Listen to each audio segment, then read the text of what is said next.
Hello বন্ধুরা, Mintu creative চ্যানেলের পক্ষ থেকে আমি মাফি। আমাদের ভিডিওগুলোর নোটিফিকেশন সবার আগে পেতে হলে নিচে থাকা সাবস্ক্রাইব বাটনটি ক্লিক করে পাশে থাকা বেল আইকনটি প্রেস করে রাখুন। ধন্যবাদ সবাইকে।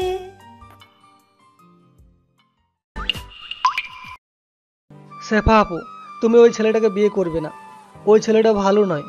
ছেলেটা সব রকম নেশা করে। এর আগের বউটা ওর অত্যাচারের গলায় দড়ি দিয়ে মারা গেছে। তোমার থেকে অনেক বড়।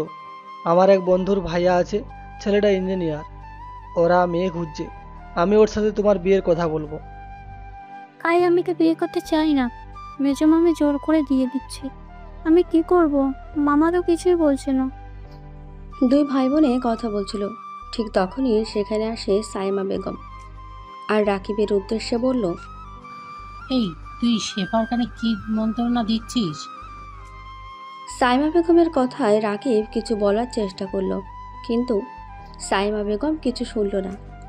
সে শেফাকে নিয়ে নিজের রুমে এলো আর বলল, আমি জানি তোকে রাকিব কি বলছিল। তুই যদি ওর কথায় বিয়ে না করিস, তোর মেজো মামাকে কিন্তু আমি বাঁচিয়ে রাখবো না।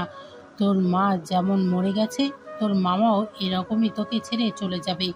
তাই আমি যা বলবো তাই তোকে করতেই হবে। কথাটা বলে সাইমা বেগম শেফাকে কিছু মিথ্যে কথা শিখিয়ে দিল। তারপর শেফাকে নিয়ে রাকিবের মা রোজিনা বেগমের কাছে গেল আর বলল, দেখো রোজিনা, তোমার ছেলে শেফাকে উল্টোপাল্টা কথা বলছে। ও তো বয়সে বড়, সম্পর্কে আপু হয়।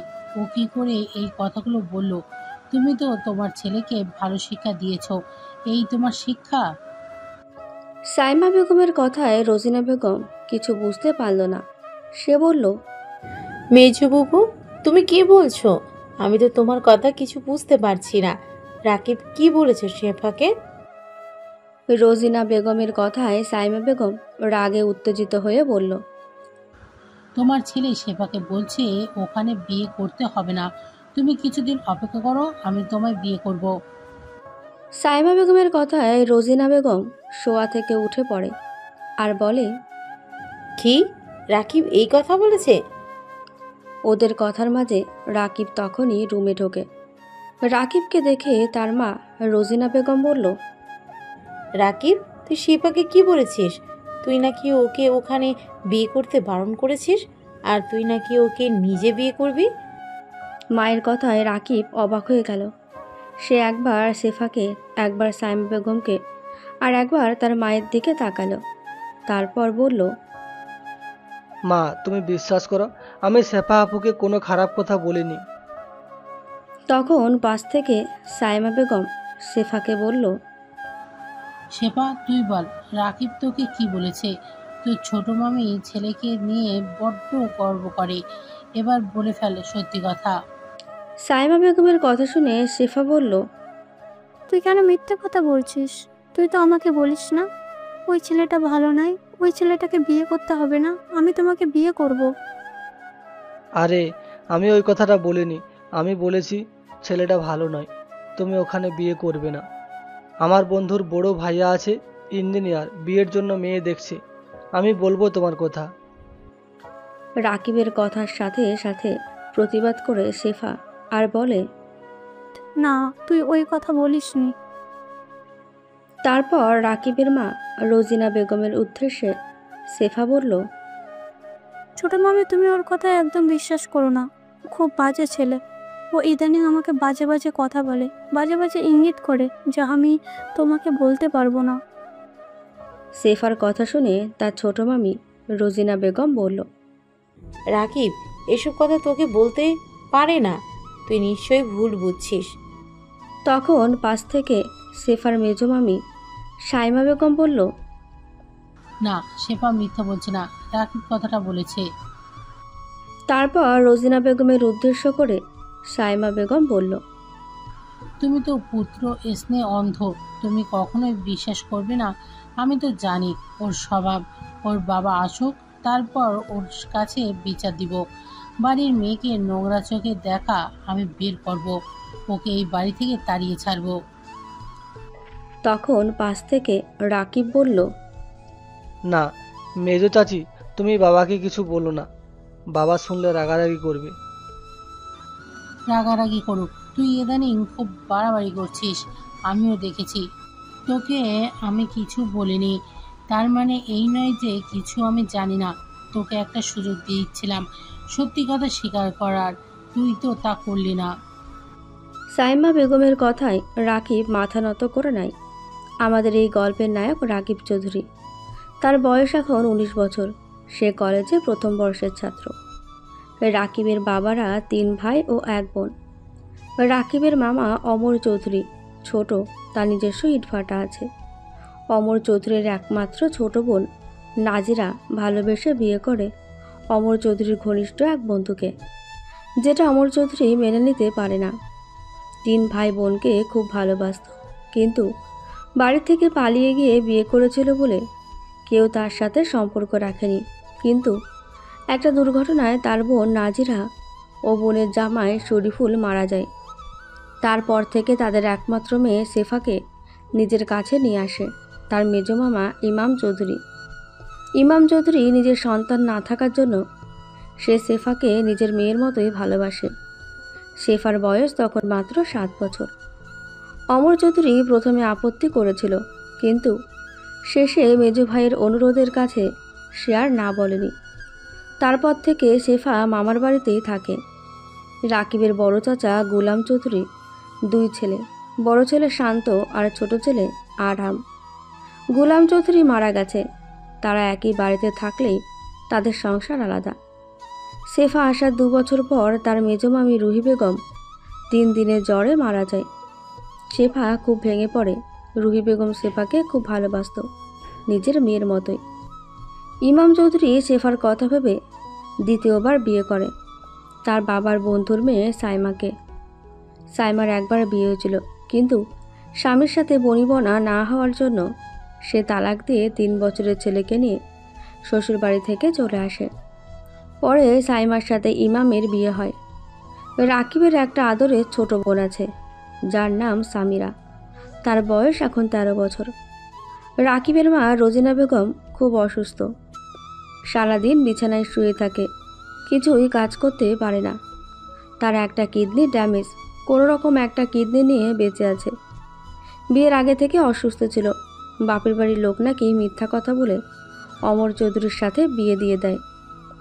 এই জন্য অমর চৌধুরী তার শ্বশুরবাড়ির সঙ্গে কোনো সম্পর্ক রাখেনি, এমনকি তার ছেলে মেয়ে ও বউকে যেতে দেয় না। ইমাম চৌধুরী ও অমর চৌধুরী দুজনে একই সংসারে থাকে। অমর চৌধুরী যখন বিয়ে করে শ্বশুরবাড়ি থেকে অনেক টাকা দিয়েছিল। হয়তো অসুস্থ মেয়ে বলে তারা টাকাটা দিয়েছিল। আর সেই টাকা নিয়ে অমর চৌধুরী প্রথমে ইটের ব্যবসা করত। ভাটা থেকে ইট নিয়ে এসে দোকানে দিত। পরে উনি একটা ইটের ভাটা করেন, আর সাথে মেজো ভাইয়া ইমাম চৌধুরীকে ইট ভাটার ম্যানেজার করে দেয়। ভাটাটা ভালোই চলছিল। হঠাৎ করে ইমাম চৌধুরীর অ্যাক্সিডেন্ট হয়। ভাটা থেকে ট্র্যাক্টরে করে ইট নিয়ে যাচ্ছিল, আর আচমকা ইমাম চৌধুরীর পায়ের ওপর গিয়ে পড়ে। উনি গুরুতর জখম হয়, পা কেটে বাদ দিতে হয়। তারপর থেকে উনি আর কাজ করতে পারেন না, ক্যাশ নিয়ে চলাফেরা করে। এর জন্য সাইমা বেগম অমর চৌধুরীকে দায়ী করে আর বলে ইটভাটার কাজ করার জন্য এই দুর্ঘটনা ঘটেছে। অমর চৌধুরী অনেক পয়সা খরচ করে তার ভাইয়াকে ভালো করার জন্য। এর জন্য টাকার সমস্যা দেখা দেয়। টাকার জন্য শেষ পর্যন্ত সাইমা বেগমের সঙ্গে পরামর্শ করে ইটের ভাটা গুলশান রহমান নামে এক বিজনেসম্যানের কাছে 2 লাখ টাকার বিনিময়ে বন্ধক রাখে। শেফার বয়স এখন 21 বছর। সে অনার্স প্রথম বর্ষের ছাত্রী। তার বিয়ে ঠিক করেছে তার মেজমামি সাইমা বেগম তার এক পরিচিত আত্মীয়র ছেলের সাথে। ছেলেটার পারিবারিক ব্যবসা আছে। বয়স 36 বছর। একটা 6 বছরের বাচ্চা মেয়ে আছে। বউ 2 বছর আগে গত হয়েছে। ছেলেটা বেশিরভাগ সময় মদ খেয়ে থাকে। স্বভাব খুব একটা ভালো নয়। রাকিবদের বাড়ি থেকে 8 ঘন্টা যেতে হয়। রাকিব আর তার চাচাতো ভাই আরহাম ওই ছেলেটাদের পাড়ায় প্রাইভেট পড়তে যায়। ওখান থেকে রাকিব সব শুনেছে। তাই রাকিব তার সেফ আপুকে বারণ করেছিল যাতে বিয়ে না করে। রাকিবের সাথে তার বড় চাচা ছোট ছেলে আরহামের খুব ভালো সম্পর্ক। দুজনের সমবয়সী খুব ভালো বন্ধুত্ব। আরহাম রাকিবের থেকে 3 মাসে বড়। ওরা দুজনে একসাথে পড়াশোনা করে। যখন রাকিবদের রুমে সেফার বিয়ে নিয়ে তর্ক চলছিল, ঠিক তখনই আরহাম সেখানে আসে আর তার মেজো চাচি সাইমা বেগমের উদ্দেশ্যে বলল, মেজো চাচি, তুমি ভুল বুঝছো। রাকিব কিন্তু ওই কথা বলেনি। আমি তো তখন সেখানে ছিলাম। শেফা আপু মিথ্যে কথা বলছে। যতই হোক ছেলেটার একবার বিয়ে হয়েছিল, তাই রাকিব বারণ করছে। রাকিবের কোনো খারাপ উদ্দেশ্য নেই। আরহামের কথায় রেগে যায় সাইমা বেগম আর আরহামের উদ্দেশ্য করে বলল, তুই তো রাকিবের হয়ে কথা বলবি। তোরা তো দুজনে এক স্বভাব, আমি জানি না? তোর ভাইয়া যেমন বাড়িতে কাউকে না বলে একটা মেয়েকে বিয়ে করে নিয়ে বিদেশে চলে গেছে, তুইও ঠিক তেমন। তোদের এই স্বভাব আমার জানা আছে। তোরা আমার এই শেফার ভালো চাস না। আমি মামি হয়েও আমি শেফাকে ভালোবাসি। আমি কখনো ওর খারাপ চাইবো না। তারপর কড়া হুকুম দিয়ে রাকিব আর আরহামের উদ্দেশ্যে বলল, একদম শেফার দিকে খারাপ নজরে দেখবি না। যদি দেখিস, তোদের চোখ আমি উপড়ে নেব, আর ওই ছেলের সাথে আমি শেফার বিয়ে দেব। সাইমা বেগমের কথায় আরহাম আর কিছু বলল না। সে সেখান থেকে চলে গেল আর সে রাকিবকে ইশারা করে সেখান থেকে চলে আসতে বলল। রাকিব ও আরহাম একই রুমে থাকে। রাকিব রুমে এলে আরহাম বলল, তোকে তো আমি অনেকক্ষণ ডেকেছি, তুই দাঁড়িয়ে কি ওদের কথা শুনছিলিস? আরে ওরা মিথ্যা কথা বলছে। আমি তো ওই সব কথা কিছুই বলিনি। আমি শুধু বলেছি। রাকিবকে কথাটা শেষ করতে দিল না আরহাম। তার আগেই আরহাম বলল, আর বলতে হবে না, আমি সবই জানি। ওই মেয়েটা ওরকমই। ওর ওই রকম ছেলের সাথে বিয়ে হওয়ার ভালো। আমরা জানি মেজো চাচি ভালো নয়, তবু তো মেজো চাচির বিপক্ষে গেল না। আর কিছু বলবি না? তারপর একটু থেমে আরহাম রাকিবকে বলল, শান্ত ভাইয়ার নামে কি সব উল্টোপাল্টা কথা বলল? ভাইয়া তো মিনু ভাবিকে অনেকদিন থেকে ভালোবাসে। শুধু মিনু ভাবির মায়ের অমত ছিল বলে বিয়েটা হচ্ছিল না। তাই তো ভাইয়া মিনু ভাবিকে কাজী অফিসে নিয়ে গিয়ে বিয়ে করলো, তারপর মালয়েশিয়া চলে গেল। এতে ভাইয়ার কি দোষ? পরে ওদের ফ্যামিলি তো মেনে নিয়েছে, আর মা তো প্রথম থেকেই মেনে নিয়েছিল। একদম বাজে মহিলা।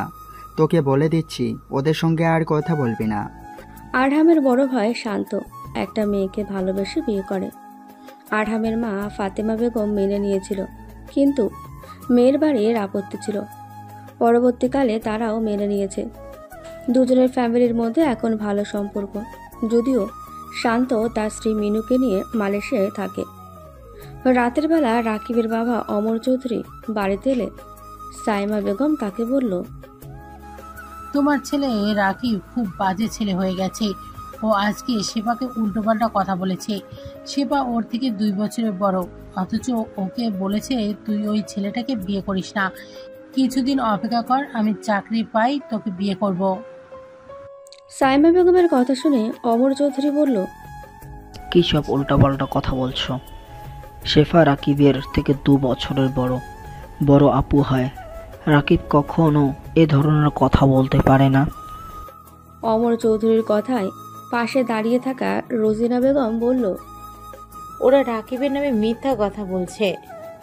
রোজিনা বেগমের কথা শুনে সাইমা বেগম রেগে যায় আর অমর চৌধুরীকে উদ্দেশ্য করে বলে, আমি কি তবে মিথ্যে কথা বলছি? তুমি অপেক্ষা করো, আমি শেফাকে ডেকে নিয়ে আসছি। কথাটা বলে সাইমা বেগম শেফাকে ডাকতে যায়। সাথে সাথে শেফা অমর চৌধুরীর রুমে আসে। অমর চৌধুরী শেফাকে জিজ্ঞাসা করে, শেফা, তোর মেজো মামি যা বলতেছে তাকে সত্যি? তোকে রাকিব এইসব কথা বলেছে? শেফা অমর চৌধুরীর কথায় কান্না জুড়ে দিল আর কাঁদতে কাঁদতে অমর চৌধুরীর উদ্দেশ্যে বলল, হ্যাঁ ছোট মামা, রাকিব আমাকে উল্টোপাল্টা কথা বলেছে, আরও অনেক কথা বলেছে যা আমি তোমাকে বলতে পারবো না। ওনাকে আমাকে অনেক দিন আগে থেকে ভালোবাসে। শেফার কথা শুনে অমর চৌধুরী রেগে যায় আর বলে, ঠিক আছে, আমি এক্ষুনি রাকিবের কাছে যাচ্ছি। যদি রাকিব এইসব কথা বলে থাকে, ওকে আমি কঠিন শাস্তি দিব। তখন পাশ থেকে সাইমা বেগম বলল, হ্যাঁ, ওকে কঠিন শাস্তি দাও। ও ইদানিং বাড়াবাড়ি করছে। আমি তোমাকে কতবার বলার চেষ্টা করেছি, কিন্তু পারিনি। পড়াশুনো করে না, শুধু নোংরা নোংরা কথা বলে একেবারে বকাটে হয়ে গেছে। তখন রোজিনা বেগম রুমের বিছানায় শুয়েছিল। সে তার স্বামীকে বলল, তুমি রাকিবকে কিছু বলো না, আমার ছেলের শিক্ষাও অতটা খারাপ না। স্ত্রীর কথায় রেগে যায় অমর চৌধুরী। বলল, তুমি একদম উল্টাপাল্টা কথা বলবে না, কিছু ক্ষমতা নেই, সারাদিন বিছানায় অসুস্থ হয়ে পড়ে থাকে। তারপর অমর চৌধুরী তার মেজ ভাইয়া ইমাম চৌধুরীকে জিজ্ঞাসা করল, ভাইয়া, রাকিব শেফাকে সত্যি এইসব কথা বলেছে? অ্যাক্সিডেন্টে ইমাম চৌধুরীর পা ক্ষতিগ্রস্ত হলো, তার মস্তিষ্ক ঠিকই আছে। তার আগে তার স্ত্রী তার ভালো রকম ব্রেন ওয়াশ করেছে, কারণ সে অসহায়, বউয়ের কথা শোনা ছাড়া আর তো কোনো উপায় নেই। তাই সে বলল, হ্যাঁ রে, রাকিব বলেছে। আমি ভাবতেই পারিনি শেফা রাকিবকে ছোট ভাই বলে মনে করে, আর রাকিব পারলো বড় আপুকে এই ধরনের কথা বলতে। আজকে আমি অসহায় বলে তোর ছেলের এই কথাটা বলল, আর যদি আমি সক্ষম হতাম, কাজ করতাম, তাহলে কি ও এই কথাটা বলতে পারতো? আমি লক্ষ্য করছি রাকিব শেফাকে বাজে নজরে দেখে। কথাটা বলতে গিয়ে তার দু চোখ দিয়ে কয়েক ফোঁটা নোনা জল গড়িয়ে পড়ল। তারপর বলল, পরিবারের জন্য তো কম পরিশ্রম করিনি, কি পেলাম বল?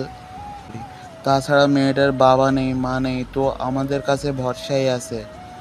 আমি ওকে নিয়ে এসেছিলাম, কিন্তু এখন আমি অক্ষম হয়ে গেছি, আর তুই তো ওর মামা হোস। জানি তুই ওর মায়ের প্রতি রেগেছিলিস, কিন্তু সে তো এখন পরপারে চলে গেছে, আর রাগ করে কী লাভ বল? এখন যদি ওই মেয়েটার ভালো হয়, সেটাই তো আমাদের করতে হবে। মেজ ভাইয়ার কথা শুনে অমর চৌধুরীর খুবই কষ্ট হলো। তার মেজ ভাইয়া খুব পরিশ্রমী একটা মানুষ ছিল। আজও যদি দুর্ঘটনা না ঘটতো, হয়তো তাদের বিজনেস আরও এগিয়ে যেতে পারত। ও খুব সাহসী ছিল। সে তখন রাকিবদের রুমে গেল। রাকিব ঘুমিয়ে পড়েছিল। তার পাশে শুয়েছিল আরহাম, মোবাইল ঘাঁটছিল। বাবা চিৎকার শুনে রাকিবের ঘুম ভেঙে গেল। সে উঠে বসল, আর সাথে সাথেই অমর চৌধুরী রাকিবের গালে চড় মারল আর বলল, তোর লজ্জা করে না? নিজের আপুকে কেউ এসব নোংরা কথা বলে?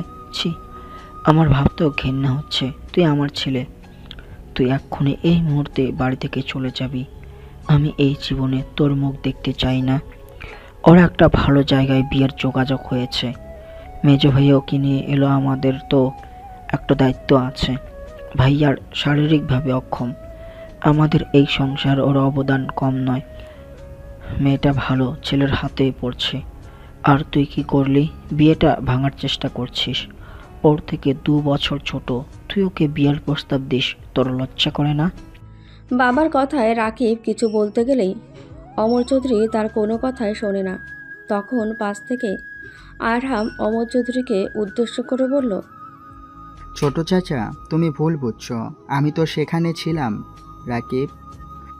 কথাটা আরহামকে শেষ করতে দিল না অমর চৌধুরী। তার আগে চিৎকার করে বলল, আমি তোর কোনো কথা শুনবো না। রাকিব আমার ছেলে, ওর বিষয়ে আমি সিদ্ধান্ত নেব। ও যদি বাড়িতে থাকে অনেক ক্ষতি হয়ে যাবে। এই মেয়ের হয়তো বিয়ে দিতে দেবে না, তাই ও এই মুহূর্তে বাড়ি ছেড়ে চলে যাবে। আমি যেন আর ওকে এই বাড়িতে না দেখি। কথাটা বলে অমর চৌধুরী রাকিবকে তার রুম থেকে ঠেলে বের করে দেয়। রাকিব কান্না করতে থাকে, অনেক বোঝাতে থাকে, কিন্তু অমর চৌধুরী কথা শোনে না। রোজিনা বেগম স্বামীকে বোঝাতে গেলে তাকে চুপ করিয়ে দেয়। রোজিনা বেগম কান্না করতে করতে নিজের রুমে চলে যায়। স্বামীরা বাবাকে বলল, বাবা, ভাইয়াকে এভাবে রাতে বের করে দিও না বাবা। কিছুক্ষণ পর তোমার রাগ কমে যাবে, তখন দেখবে তোমার মন খারাপ করছে ভাইয়ার জন্য। মেয়ের কথায় অমর চৌধুরী বলল, ওই রকম কুলাঙ্গার ছেলের বাবা আমি হতে চাই না। বাবার মুখ থেকে এই কথা শুনে রাকিব চোখের জল মুছতে মুছতে বাড়ি থেকে বেরিয়ে গেল। রাকিবের সাথে আরহাম গেল। আরহামকে দেখে রাকিব বলল, তুই কেন আবার বাড়ি থেকে বেরিয়ে এলি? চল একটু খেলার মাঠে গিয়ে বসি, তোর সাথে আমার কিছু কথা আছে। তারপর আরহাম রাকিবকে ধরে নিয়ে যায় খেলার মাঠে, যেখানে ওরা প্রতিদিন ফুটবল খেলে, আর সেই মাঠে বসে গল্প করে। সেখানে আরহাম রাকিবকে বলল, দেখ রাকিব, চাচা যাই বলুক তুই বাড়ি ছেড়ে যাবি না, সামনে তোর পরীক্ষা। এখন তুই কোথায় যাবি? আগে তুই পড়াশোনা শেষ কর। তুই যদি চলে যাস আমার অনেক ক্ষতি হয়ে যাবে। তুই আমাকে অনেক হেল্প করিস, আমরা একসাথে পড়াশোনা করি। আমরা শুধু ভাই নই, আমরা দুজনে বন্ধু। তারপর তোর মা অসুস্থ, সামিরা ছোট, সে ঠিকঠাক তোর মাকে দেখাশোনা করতে পারবে না। তুই আর যাই করিস বাড়ি ছেড়ে যাস না। চাচা রেগে গিয়ে এই কথাগুলো বলেছে। কিছুক্ষণ পর চাচার রাগ কমে যাবে, আবার সব ঠিক হয়ে যাবে। আরহামের কথা শুনে রাকিব বলল, আমার মনে হয় না বাবা আমাকে ক্ষমা করবে। বাবা যখন আমাকে কথাগুলো বলছিল তখন আমি বাবার চোখের দিকে তাকিয়েছিলাম। কি নিষ্ঠুর সেই চোখ! এই চোখ কখনোই ক্ষমা করবে না। মেজো চাচি টাকার লোভে এসব করেছে। ছেলের ফ্যামিলি মেজো চাচিকে মোটা অঙ্কের টাকা দেবে। মেজো চাচি শেফা আপুকে দিয়ে এসব কথাগুলো বলিয়েছে। তা না হলে আপু তো এরকম মেয়ে নয়। আর মেজো চাচা, আমি তো ওনাকে ভালো মানুষ বলে জানতাম, সেও মিথ্যা বলল। আরহাম, তুই তো সবটাই জানিস। রাকিবের কান্না করা মুখের দিকে তাকিয়ে আরহাম বলল, সবটাই মেজো চাচি আর ওই গোলাম রহমানের ষড়যন্ত্র। ওরাই তো এই সম্বন্ধটা এনেছে। লোভ, বুঝেছিস? লোভ। তা না হলে 36 বছরের ছেলের সাথে 21 বছরের একটা মেয়ের বিয়ে দেয়। তাছাড়া শেফা আপু পড়াশোনায় খুবই ভালো, ওর লক্ষ্য ছিল জীবনে কিছু করার। আজকে শেফা আপুর নিজের মা থাকলে এই কাজ করতে পারত। আগের মেজো চাচি ভালো ছিল, এই মহিলাকে বিয়ে করার পর থেকে সংসারে যত অশান্তি। তারপর রাকিবকে জড়িয়ে ধরে আরহাম বলল, কান্না করিস না রাকিব, সব ঠিক হয়ে যাবে। চল বাড়ি ফিরে চল, তোকে না দেখলে ছোট চাচি কষ্ট পাবে। না, আমি আর বাড়ি ফিরে যাব না। দেখলি তো বাবা কি বলল, আমি আর কোন মুখে ওনার সামনে দাঁড়াবো? আরহাম অনেক অনুরোধ করলো, কিন্তু রাকিব কিছুতেই যেতে রাজি হলো না। আরহাম রাকিবকে বলল, তবে কি রাকিব আর আমাদের দেখা হবে না? তুই তো শুধু আমার ভাই নস, তুই যে আমার বন্ধু, আমার শুভাকাঙ্ক্ষী। জানি না, আল্লাহ যদি চাই নিশ্চয় আমাদের আবার দেখা হবে। আমার কিছু ভালো লাগছে না, আমি তোকে হারাতে চাই না। কোথায় যাবি বল? তোর কে আছে? মামাদের সাথে কোনো সম্পর্ক নেই, ফুপি নেই যে ওখানে গিয়ে উঠব। আর সেই রকম তো তুই কাউকে চিনিস না, পড়াশোনা আর নিজের কাজ নিয়েই থাকিস। কথাটা বলেই আরহাম রাকিবকে জড়িয়ে ধরে রাকিব আরহামকে বলল, আমায় নিয়ে তোকে চিন্তা করতে হবে না, আমি কিছু একটা করে নেব। তুই ভালো থাকবি আর ভালো করে পড়াশোনাটা কর। আমি জানি তোর পড়াশোনার বুদ্ধি আছে, তুই একটু মন দিয়ে পড়লেই ভালো রেজাল্ট করবি। ভাই, ফাঁকি মারিস না, জীবনে প্রতিষ্ঠিত হতে হবে।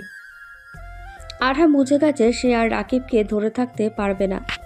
রাকিব চলে যাবে যখন বলেছে চলে যাবে। আরহাম মন খারাপ করে বসে থাকে। রাকিব তাকে হাসানোর জন্য বলল, আর একটা কথা, দেখা অবশ্য আমাদের হবেই। তুই যখন বিয়ে করবি তোর বন্ধু, তোর ভাই, তোর শুভাকাঙ্ক্ষী ঠিক তোর বিয়ের সময় চলে আসবে। রাকিবের কথা শুনে আরহাম বলল, মজা করছিস আমার সাথে? মজাই তো করবি, আমাকে ছেড়ে চলে যাচ্ছিস, আর মজা করবি না তো কি করবি? এখন তোর মজা করার সময়।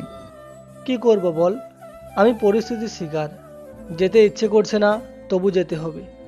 আমি থাকলে পরিবারে অনেক ক্ষতি হয়ে যাবে। শেফা আপুর ভালো করে বিয়ে দিতে পারবে না। দেখলি তো বাবা কি বলল। দুজনে সারা রাত খেলার মাঠে ছিল।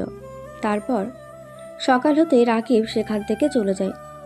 আরহাম মাঠে ঘুমিয়েছিল রাকিবের সাথে। তার ঘুম ভাঙতেই দেখে রাকিব পাশে নেই। সে রাকিব বলে চিৎকার করে ওঠে, কিন্তু রাকিবকে দেখতে পায় না। তারপর আরহাম কাঁদতে কাঁদতে বাড়িতে আসে। আরহামকে দেখে তার ছোট চাচি রোজিনা বেগম বলল, আরহাম, তুই তো কালকে সারা রাত রাকিবের সাথে ছিলিস, তুই চলে এলি, ও কোথায়? রোজিনা বেগমের কথা শুনে আরহাম মন খারাপ করে বলল, হ্যাঁ ছোট চাচি, আমি রাকিবকে অনেক বোঝালাম কিন্তু ও শুনল না। খেলার মাঠেই আমরা দুজন ঘুমিয়ে পড়েছিলাম, রাকিব আমার পাশে ছিল। ও যে আমার পাশ থেকে কখন উঠে চলে গেছে আমি টেরও পাইনি। সকাল হতেই আমার মুখে রোদ পড়ায় আমার ঘুম ভেঙে যায়। তখন ওকে আমি পাশে দেখতে পাইনি, আর আমার মনটা খারাপ হয়ে যায়। আমি কি করব বলো?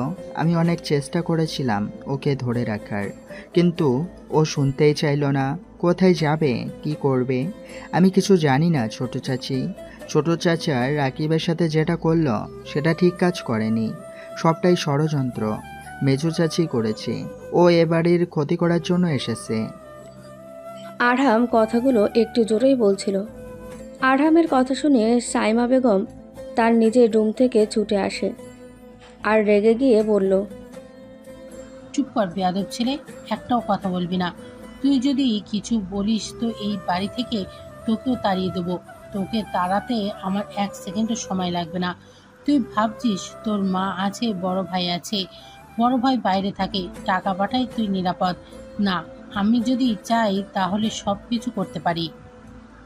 তুমি এই কাজ ঠিক করলে না মেজো চাচি, ভবিষ্যতে এর মূল্য তোমাকে দিতে হবে। হুমকি দিবি না, তোদের ক্ষমতা আমার জানা আছে। এদিকে রাকিব কি করবে কিছুই বুঝতে পারছে না। ঠিক তখনই তার মায়ের একটা খালাতো ভাইয়ের কথা মনে পড়ল। বাপের বাড়ির সঙ্গে সম্পর্ক না রাখলো সেই খালার ছেলে মাঝে মাঝে রোজিনা বেগমকে দেখতে আসে। অমর চৌধুরী তাকে পছন্দ করে না আর বাড়িতে আসতে বারণ করেছে। তারপর থেকে পারভেজ তালুকদার আর রাকিবদের বাড়ি আসে না। পারভেজ তালুকদার তার বোনের 2 সন্তান রাকিব আর সামিরাকে খুব ভালোবাসত। একটা কাপড়ের দোকানে কাজ করে, আর যখন আসতো 2 ভাই বোনের জন্য জামা প্যান্ট নিয়ে আসতো। পারভেজ তালুকদারের স্ত্রী মারা গেছে, এক মেয়ে তার বিয়ে দিয়ে দিয়েছে। এখন যে দোকানে কাজ করে তাদের বাড়িতেই থাকে। সেই বাড়ির ঠিকানা আর দোকানের ঠিকানা একবার রোজিনা বেগমকে বলেছিল, সেটা রাকিব শুনেছিল। তারপর সে সিদ্ধান্ত নিল সে মামার কাছে যাবে। কাপড়ের দোকানের নাম বলতে সবাই তাকে দেখিয়ে দিল, আর সেখানে গিয়ে দেখে তার মামা পারভেজ তালুকদার দোকানে কাপড় গুছিয়ে রাখছে। মামাকে দেখে রাকিব বলল, আসসালামু আলাইকুম মামা, আমায় চিনতে পারছেন? রাকিবের কথায় পারভেজ তালুকদার কাপড় গোছানো রেখে রাকিবের দিকে তাকিয়ে থাকলো। 5 বছর হয়ে গেল। সে রাকিবকে চিনতে পারল, সাথে সাথে রাকিবকে জড়িয়ে ধরল আর বলল, ওয়ালাইকুম আসসালাম বাবা, তুই এখানে কোথাও এসেছিস নাকি? মামার কথায় রাকিব বলল, হ্যাঁ মামা, আমি তোমার কাছে এসেছি। রাকিব তার সাথে দেখা করতে এসেছে শুনে পারভেজ তালুকদার খুব খুশি হলো আর বলল, খুব ভালো করেছিস বাবা। তা বাড়ির সবাই কেমন আছে? তোর মায়ের শরীর ঠিক আছে? আর ছোট স্বামীরা কি করে? সে তোর বাবার ইট ভাটা কেমন চলছে? পারভেজ তালুকদারের কথা শুনে রাকিবের মনটা খারাপ হয়ে গেল। সেটা বুঝতে পেরে পারভেজ তালুকদার রাকিবকে বলল, কোনো সমস্যা বাবা? কি হয়েছে বল আমায়। রাকিব তখন কান্না করতে করতে পারভেজ তালুকদারকে সমস্ত কথা খুলে বলল। সব শুনে পারভেজ তালুকদার বলল, তোর বাবা তো এমনিতেই তোর মাকে পছন্দ করে না, আর তোর মায়ের সাথে জড়িয়ে কোনো আত্মীয়কে দেখতে পারে না। আমি তোর মাকে খুব ভালোবাসি। আমার ছোট বোন ছোট থেকেই অসুস্থ, খালা ভালো ছেলে দেখে বিয়ে দিল। সেই সাথে অনেক টাকাও দিয়েছিল যাতে মেয়েটা ভালো থাকে, কিন্তু তোর বাবা তোর মায়ের কষ্ট বুঝলো না। আমরা সব ভাই বোনেরা তোমাকে খুব ভালোবাসি। খুব নিরীহ, ধার্মিক, শান্ত একটা মহিলা।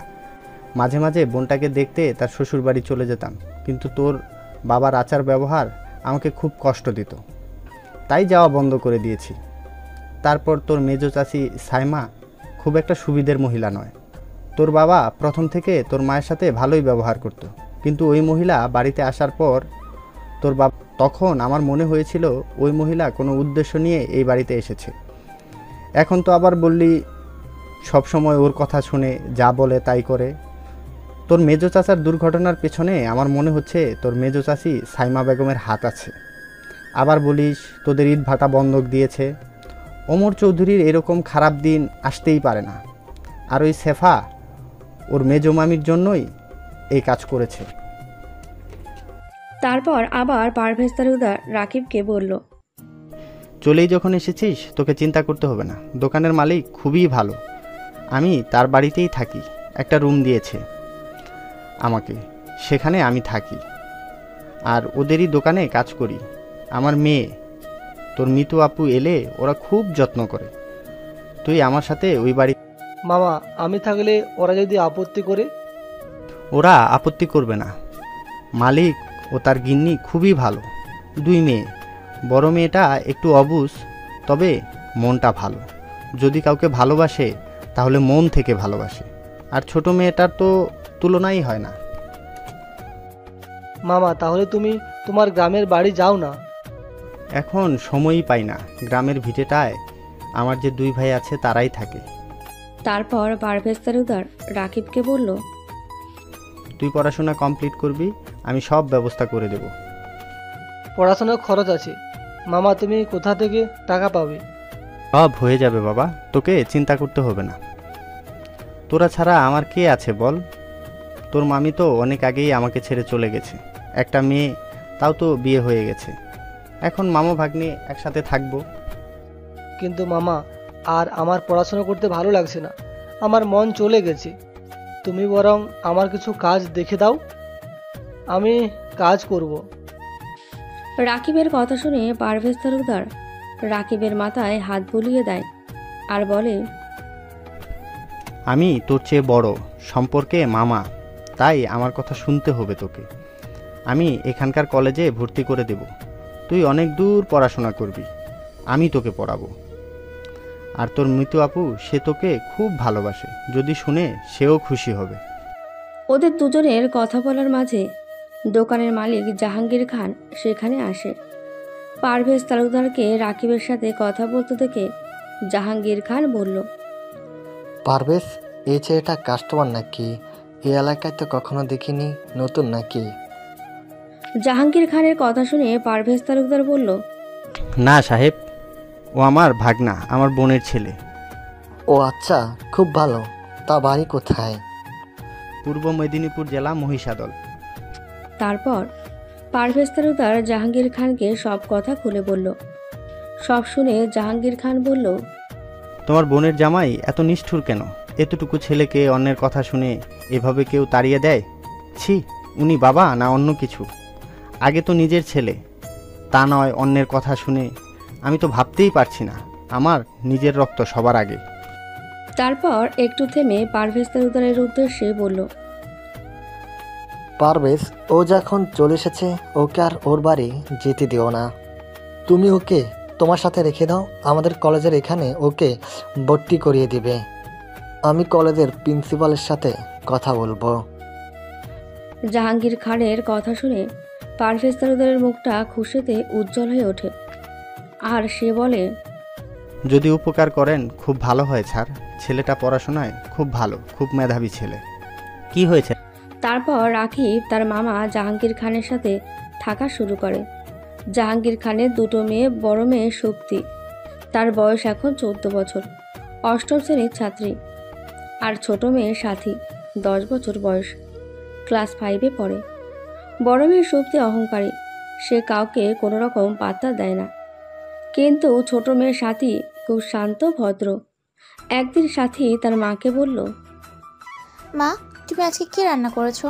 সাথীর কথা শুনে তার মা জাহানারা বেগম বলল, কেন, কি হয়েছে? কোন দিন তো জিজ্ঞাসা করিসনি, আজকে হঠাৎ জিজ্ঞাসা করছিস? আসলে নিজে পারভেজ চাচার শরীর খারাপ, দোকানে যেতে পারিনি, আর আজকে রান্না করতেও পারিনি। রাকিব ভাইয়া কলেজে গিয়েছিল, এই মাত্র এলো। তাই বলছিলাম আমাদের ভাত তরকারি বেশি হয়, তাহলে ওদেরকে দিয়ে আসতাম। আমাদের তো প্রতিদিন তুমি বেশি করে রান্না করো, সেজন্য বললাম।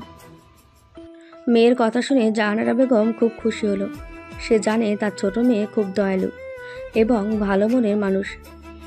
সে তারপর তাকে সব কিছু খাবার গুছিয়ে দিল আর বলল, এগুলো তুই তোর পারভেজ ভাই চাচাকে দিয়ে আসবি আর রাকিব ভাইকে খেতে বলবি।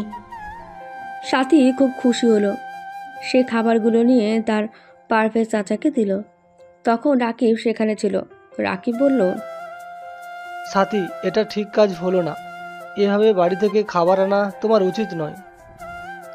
রাকিবের কথায় সাথী অভিমান করে বলল, ভাইয়া, আজকে তোমার বোন যদি তোমাকে কিছু দিত তুমি ফিরিয়ে দিতে পারতে। ধরে নাও তোমার নিজের বোন। সাথীর কথাটা রাকিবের খুব মনে ধরল। আর তার তখন ছোট বোন সামিরার কথা মনে পড়ল। রাকিব আর কিছু বলতে পারল না, সাথে খাবারটা রেখে চলে গেল। তারপর পারভেজ তালুকদার আর রাকিব দুজনে মিলে খাবারটা খেয়ে নিল। এতক্ষণ সব কিছুই খেয়াল করছিল সুপ্তি। খাওয়া দাওয়া হয়ে গেলে রাকিব যখন বাসনগুলো দিতে যায়, তখন সুপ্তি রাকিবকে বলল, আমার বাবা মনে হয় বাড়িতে খাবারের হোটেল খুলেছে, আর আমার মা আর বোনটা হয়েছে তেমন দয়ালু, কারো দুঃখ সহ্য করতে পারে না, খাবার বয়ে দিতে আসছে। কথাটা রাকিব শুনতে পেল। সে কিছু বলল না। সে জানে সুপ্তি তাকে পছন্দ করে না, কিন্তু এইভাবে কাউকে খাবারের খোঁটা দেওয়া উচিত নয়। সে সুপ্তিকে বলল, মানুষকে খাইয়ে খোটা দিতে নেই। রাকিবের কথা শুনে সুপ্তি রেগে যায় আর বলে, এই, তোমাকে বড় বড় জ্ঞান দিতে হবে না, যা সত্যি সেটাই বলেছি। নিজেরা রান্না করে খেতে পারো না? চাচার নয় শরীর খারাপ, তোমার কি হয়েছে? আমি কলেজ গিয়েছিলাম। কত তো পড়াশুনো করো, জানতে বাকি নেই, বাজে ছেলে একটা। সুপ্তির কথায় রাকিব কিছু বলে না। সে নিজের রুমে চলে আসে আর বই খুলে পড়তে থাকে। সুপ্তি তখন রাকিবদের রুমের পাশে গাছে জল দেওয়ার নাম করে তার মোবাইলে জোরে গান চালিয়ে দেয়, যাতে রাকিব পড়তে না পারে। তার গানটা এত জোরে বাজছিল, ওপরের রুম থেকে তার মা ছুটে আসে আর সুপ্তিকে জিজ্ঞাসা করে, সুপ্তি, তোর এটা কি হচ্ছে? তোর পারভেজ চাচার শরীর খারাপ, শুয়ে আছে, তারপর রাকিবের সামনে পরীক্ষা, ও পড়তে বসেছে, আর তুই গান চালিয়েছিস? মায়ের কথা শুনে সুপ্তি বলল, তুমি বেশি কথা বলবে না, আমার গান শুনতে ইচ্ছে করছে। আমি গান শুনতে শুনতে গাছে পানি দিচ্ছি, আর চাচা তো ঘুমিয়ে পড়েছে, চাচা কোনো অসুবিধা হচ্ছে না। মেয়ের কথায় রেগে গেল জাহানারা বেগম আর বলল, তোকে বলেছে তোর চাচা যে তার কোনো অসুবিধা হচ্ছে না? হ্যাঁ বলেছে, তাছাড়া তুমি তো আমাকে গাছে পানি দিতে বলেছ। গাছে পানি দিতে দিতে বলেছি, গান শুনতে বলিনি। দয়া করে গানটা বন্ধ কর। কারো ভালো করতে না পারিস, কারো খারাপ করবি না। আমি তোকে তোর মা হয়ে বারণ করছি, এবার দয়া করে গানটা বন্ধ কর, আমার অসহ্য লাগছে। জাহাঙ্গীর খানের দোতলা বাড়ি, ওপরে 3টি রুম আর নিচে 2টো রুম। ওপরের রুমে জাহাঙ্গীর খান ও তার মেয়েরা থাকে, আর নিচের একটি রুমে রাকিব আর পারভেজ তালুকদার থাকে। আর ওদের রাকিবদের রুমের পাশে আছে ওদের ফুলের ছোট্ট একটা বাগান, সেখানে সব রকম গাছ লাগানো। জাহানারা বেগম প্রতিদিন বিকেলে সেই গাছে জল দেয়, কিন্তু আজকে কিছু কাজ থাকার জন্য সে সুপ্তিকে দায়িত্ব দিয়েছে। সুপ্তি গান বন্ধ করে না, তখন তার বাবা বাইক নিয়ে বাড়িতেই ঢোকে। মেয়েকে জোরে গান চালাতে দেখে তার বাবা জাহাঙ্গীর খান বলল, সুপ্তি, এত জোরে গান চালিয়েছিস কেন? তোর চাচার শরীর খারাপ। সুপ্তি জাহাঙ্গীর খানকে খুব ভয় পায়। সুপ্তি কিছু না বলে তার মোবাইলটা বন্ধ করে দেয়। রাকিব তখন রুমের বাইরে দাঁড়িয়েছিল। রাকিবের দিকে তাকিয়ে সুপ্তি দেখে রাকিব তার দিকে মিষ্টি মিষ্টি হাসছে। সুপ্তি মনে মনে বলল, তোকে আমি পরে দেখে নেব, তোকে যদি এই বাড়ি থেকে না তাড়াই, আমার নাম সুপ্তি খান নয়। এইভাবে কেটে গেল আরও 2টা বছর। রাকিব অনার্স ফাইনাল ইয়ারের ছাত্র। এরই মধ্যে রাকিবদের বাড়িতে নানা রকম ঝামেলা হয়। সাইমা বেগম গুলশান রহমানের সাথে দেখা করতে এসেছে আর বলেছে, 2 বছর হয়ে গেছে, এবার তুমি তোমার কাজ শুরু করো। হ্যাঁ, আমি কালকেই অমর চৌধুরীর সাথে কথা বলবো। হঠাৎ করে শেফার মেজমামা মারা যাওয়ার জন্য আর ছেলেটা বাইরে চলে যাওয়ার জন্য শেফার বিয়েটা আটকে গেল। এবার যেভাবেই হোক বিয়েটা দিতেই হবে। ওরাও আমাকে টাকা দিয়েছে, যদি এই বিয়ে দিতে না পারি ওরা টাকাটা ফেরত চাইছে। রেজিস্ট্রি যখন হয়ে গেছে বিয়ে তো হবে, ওই ছেলের সাথেই বিয়ে হবে। তারপর অমর চৌধুরীকে তুমি তোমার আসল রূপ দেখাবে, তারপর আমাদের ছেলেকে নিয়ে তুমি আমার কাছে চলে আসবে। এই ইটভাটা আমি তোমার নামে করে দেব। শুধু আমার নামে নয়, আমাদের দুজনের নামে। কথাটা বলে সাইমা বেগম গুলশান রহমানকে জড়িয়ে ধরে আর দুজনেই হেসে ওঠে। অমর চৌধুরী কী কাজে গুলশান রহমানের কাছে এসেছিল। ওদের দুজনকে এই অবস্থায় দেখে অমর চৌধুরী বলল, তার মানে সাইমার সাথে তোমার সম্পর্ক আছে? আমি ভাবতেই পারি না। অমর চৌধুরীর কথায় দুজনেই চমকে যায়। তারপর সাইমা বেগম উঠে দাঁড়ায় আর অমর চৌধুরীর কাছে গিয়ে বললে, যা দেখেছো সবটাই সত্যি। আমি গুলশানকে বিয়ের আগে থেকেই ভালোবাসতাম। আমার বাড়ির লোক জোর করে আমায় অন্য জায়গায় বিয়ে দেয়। তখন আমি 2 মাসে অন্তঃসত্ত্বা। তারা আমাকে সন্দেহ করে আর আমি তালাক দিয়ে বাড়ি থেকে চলে আসি।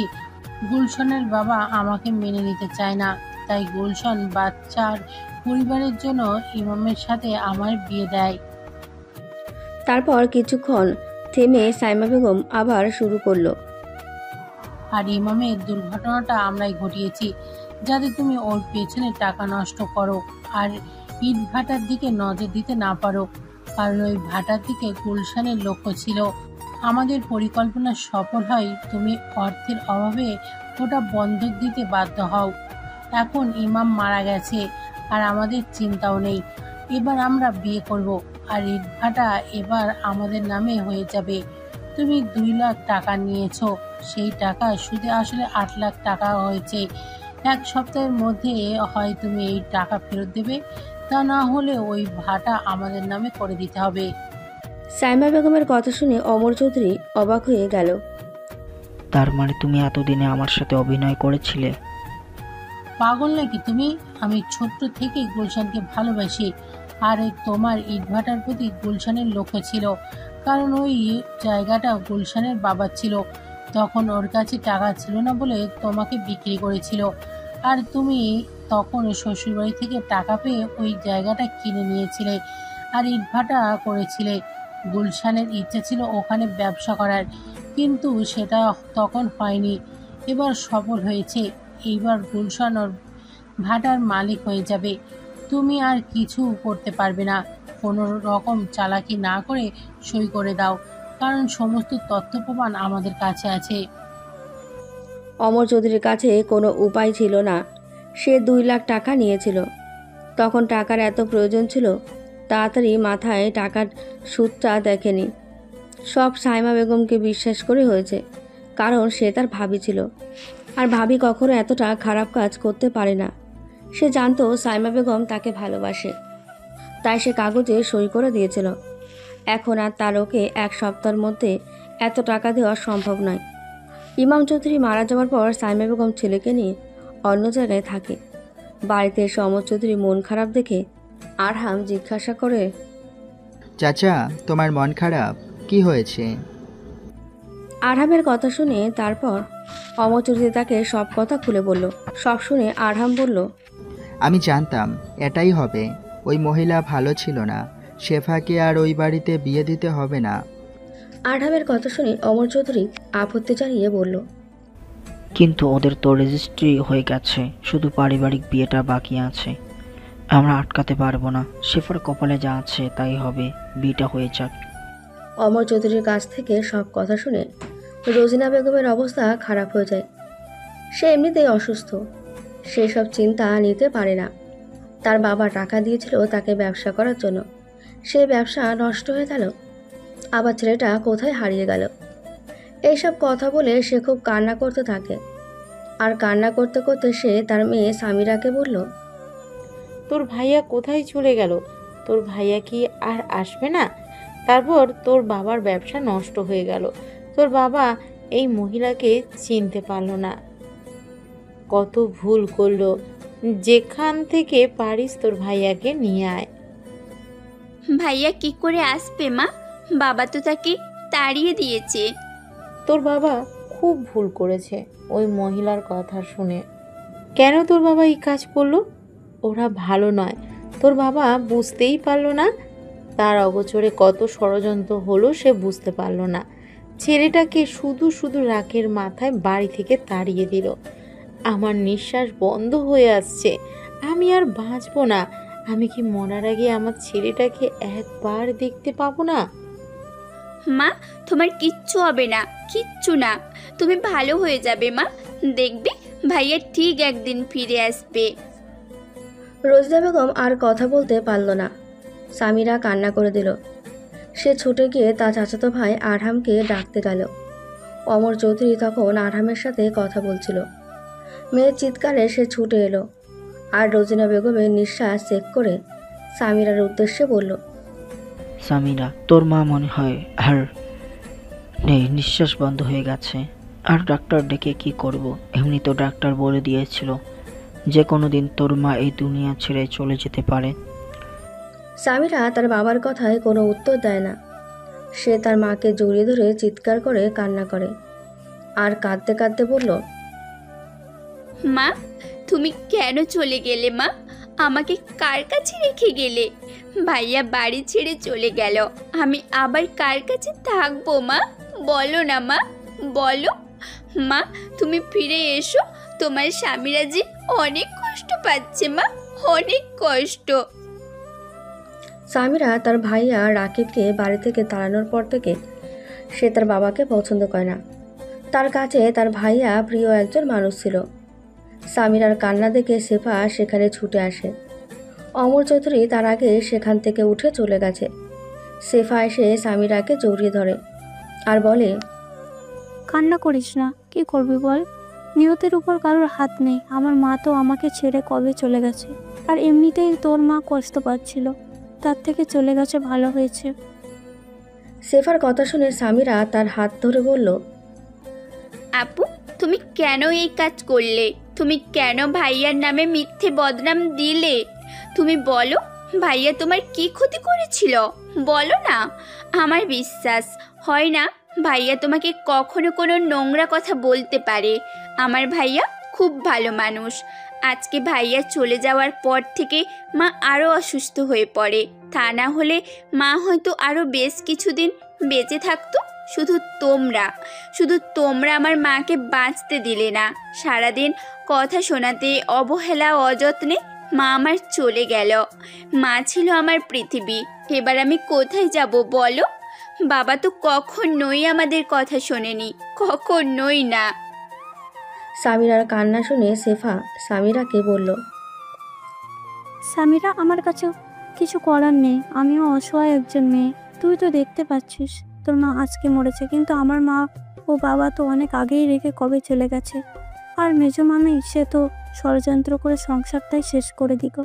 কত লাঞ্ছনা শুনে এই সংসারে বড় হয়েছে। আমি কি করতে পারি বল? আমার কিছু করার নেই। সামিরা সব কিছু বুঝতে পারল। সত্যি শেফা অসহায়। তার তো তবু একটা ভাইয়া ছিল, শেফার তো তাও নেই। হয়তো একদিন সব কিছু ভুল বুঝে তার ভাইয়া তার জীবনে ফিরে আসবে।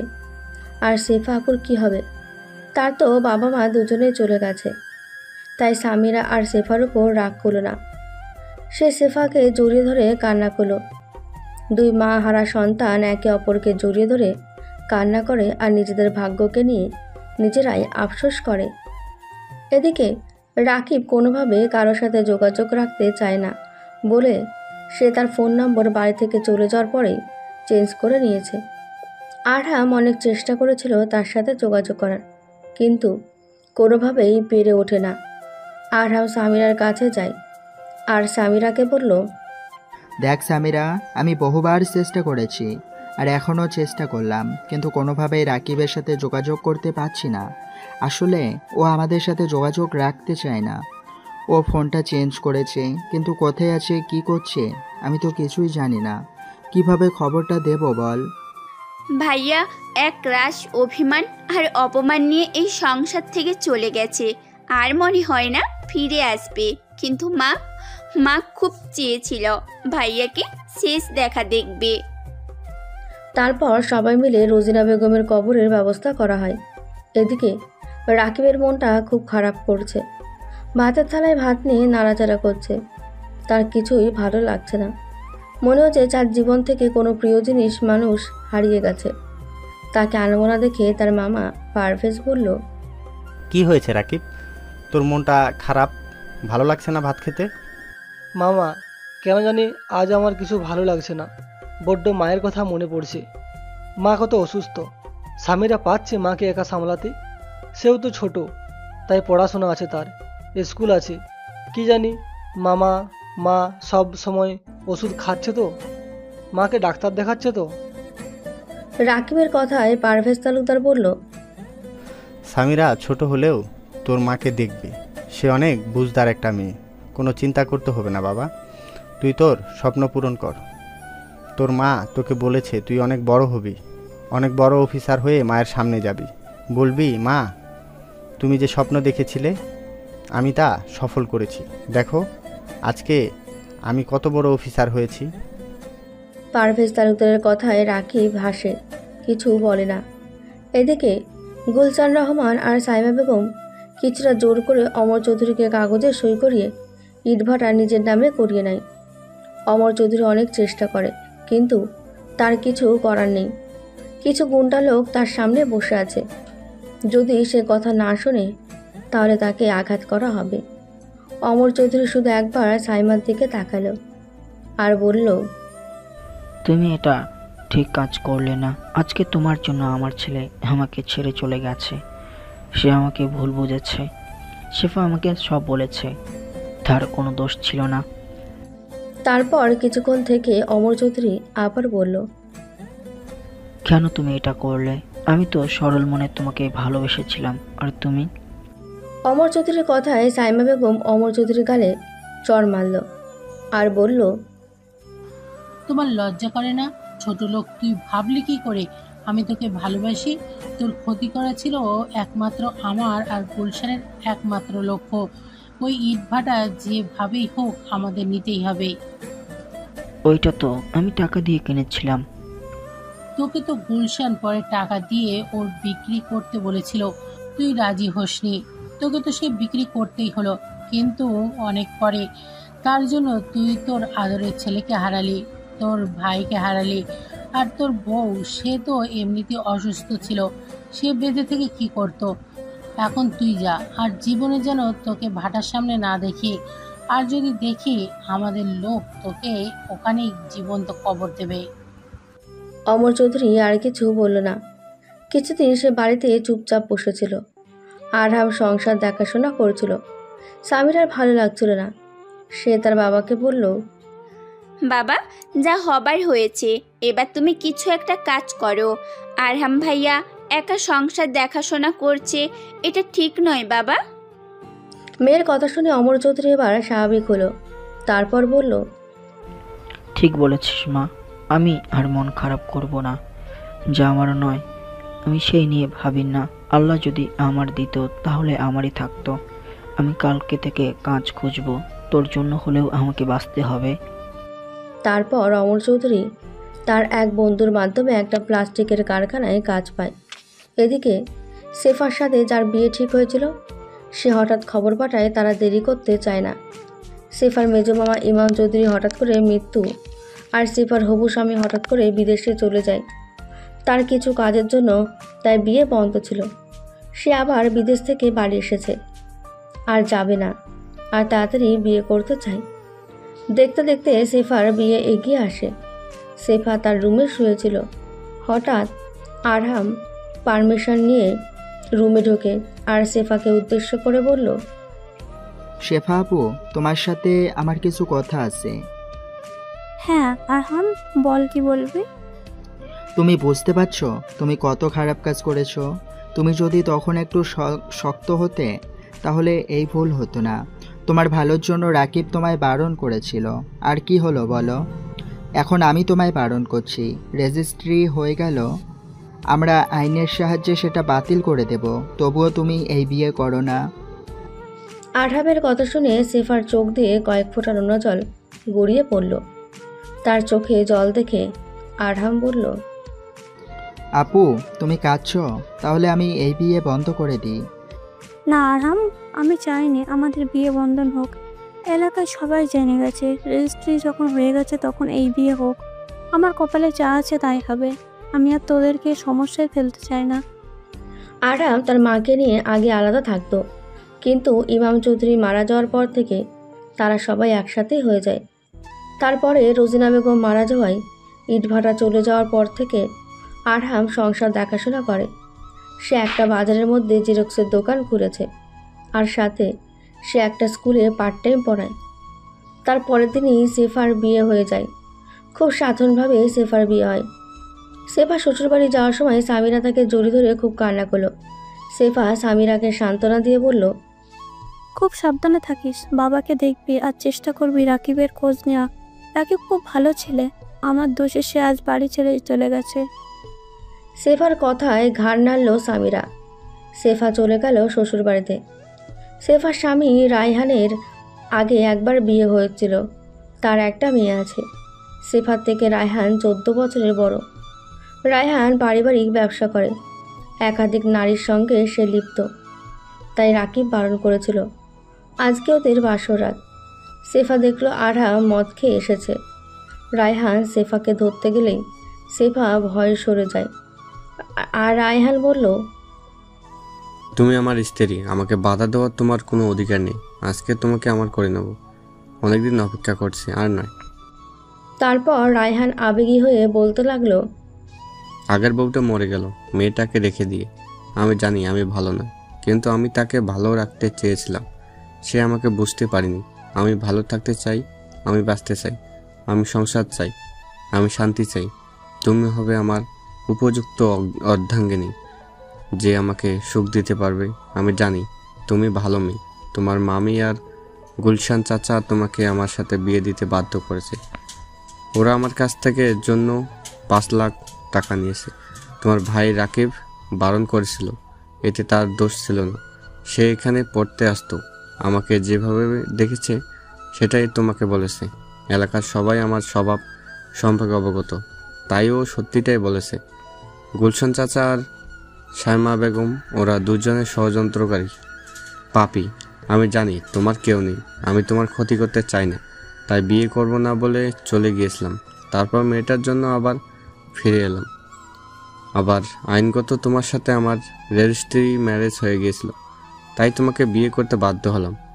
আজকে ভেবেছিলাম নেশা করব না, কিন্তু অনেক দিনের অভ্যাস তো, তাই সময় লাগবে। তবে আমি কথা দিচ্ছি, তুমি যদি আমাকে সহযোগিতা করো তাহলে আমি আর নেশাও করব না, খুব ভালো স্বামী হয়ে দেখাবো। তারপর সেফার হাত দুটো ধরে রায়হান আকুতি ভরা স্বরে বলল, তোমার অভাব রাখবো না, শুধু বিনিময়ে আমার বাচ্চা মেয়েটাকে তুমি দেখবে, ওকে নিজের মেয়ের মতো ভালোবাসবে, কখনো মায়ের অভাব বুঝতে দেবে না। কথাগুলো বলে রায়হান কান্না করতে শুরু করলো। সেফা কি বলবে বুঝতে পারল না। সেফা তখন রায়হানের মাথায় হাত দিল। সাথে সাথে রায়হান তাকে জড়িয়ে ধরল আর বলল, আজকে তুমি আমাকে বাধা দিও না, তোমাকে আদর করার সুযোগ আমাকে দাও। রায়হানের কথায় সেফা আর বাধা দিতে পারল না। সকালবেলা দরজা নাড়ার শব্দে ঘুম ভাঙল সেফার। দেখলো পাশে রায়হান নেই। সে গিয়ে দরজা খুলতেই রায়হানের মেয়ে কন্যা ছুটে এলো আর সেফাকে বলল, আমি তোমার কাছে আসতে চেয়েছিলাম, ওরা আমাকে আসতে দেয়নি। ওরা বলছিল মা আজকে ক্লান্ত, ঘুমাবে। তুমি আমার মা, তুমি ভালো আছো মা? কন্যার মুখ থেকে মা ডাক শুনে সেফার ভেতরটা কেঁপে উঠল। সে ছোটবেলায় মা হারিয়েছে, তাই মা হারানো জ্বালা সে বোঝে। তাই সে কণাকে জড়িয়ে ধরে কান্না করে দিল আর বলল, হ্যাঁ আমি তোমার মা, আমি ভালো আছি, তুমি ভালো আছো? তোমাকে দেখতে পাচ্ছি, এখন আমিও ভালো আছি। ওদের কথাবার্তার মাঝে সেখানে আসে সেফার মামাতো দেওর। ওর নাম সজীব আহমেদ। সে এখন বিটেক করছে, ফাইনাল ইয়ার চলছে।